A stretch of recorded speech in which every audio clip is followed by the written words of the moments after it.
أعزائي المشاهدين ومتابعيني أهلا بيكم. النهارده في الحقيقة أنا قصدت أتكلم مع حضراتكم وأفتح موضوع لازم نشوف له حل. لازم الموضوع بقى فعلا مستفز، وموضوع بقى سخيف، وموضوع بقى ممل، وهو شركات التطور العقاري أو بما هم سموا نفسهم أو مش عارف. بقى الموضوع فعلا سخيف جدا. أنا تقريبا بيجيلي في اليوم من 20 ل 150 تليفون.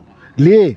هو في إيه؟ يعني كنت جيت في فتره كده قلت والله هو مفيش غير انا بس اللي ممكن بيتصلوا بيا. لقيت ان الناس كلها بتشتكي من السخافات والحاجه المستفزه بما يسمى التطوير العقاري. والحاجه بقى الغريبه جدا اللي تستفزك ان هم يتصلوا بيك: صباح الخير او مساء الخير يا فندم، اهلا يا فندم، انا مش عايز احرج حد، فندم احنا جايبين لك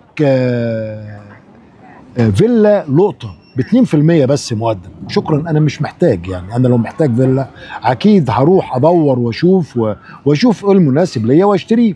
يا فندم والله دي لقطه هتدفع 2% بس مقدم، هتطلع 2 مليون جنيه بس والباقي تقسيط. الله، اما ادفع 2 مليون جنيه مقدم والباقي اكيد طبعا لو هشتري فيلا ولا شقه بملايين الجنيهات اكيد مش هيكون من خلال السوشيال ميديا او من تليفون. وبعدين الشركات المحترمه اللي فعلا محترمه ما تزعجش العميل او الناس كل شويه. انا شايف موضوع الازعاج ده بقى موضوع مستفز، وشايف ان المفروض ان احنا كلنا ناخد موقف عشان نحد من الموضوع ده. الموضوع بقى سخيف. عايز اقول لحضراتكم انا بيجي لي تليفون احيانا الساعه 7 الصبح، واحيانا الساعه 9 الصبح، واحيانا الساعه 12 بالليل. لا كده الموضوع بقى مستفز كتير جدا ان يجي لي كل يوم ما بين 20 ل 150 تليفون علشان في الاخر شقه بيبيعوها ولا فيلا ولا اعتقد انا اللي عايز شقه او فيلا انا مش هشتريها بالتليفون. ده موضوع يا جماعه مش احنا مش بنشتري دليفري. ولا حضراتكم شايفين ايه؟ انا شايف ان احنا لازم نحد من الموضوع ده، ولازم نشوف له حل، ولازم معرفش اكيد في محضر يتعمل ازعاج. الحقيقه انا من وجهه نظري الشركات دي اللي بتعمل ازعاج للناس هي شركات مزعجه، ويجب ان احنا كلنا نتصدى للظاهره المخيفه دي.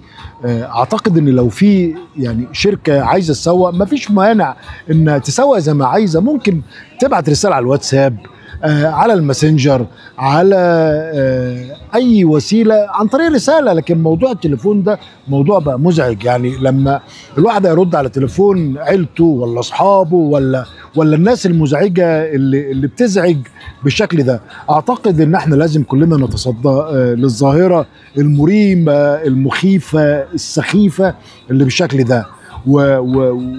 واعتقد يعني اكيد اللي هيشتري شقه يا جماعه والله ما حتى لو انا عايز اشتري مش هشتري منكم، لان انتم مزعجين بالنسبه لي، ومش بالنسبه لي انا بس. يعني انا لما سالت ناس كتير قالوا لي نفس الكلام.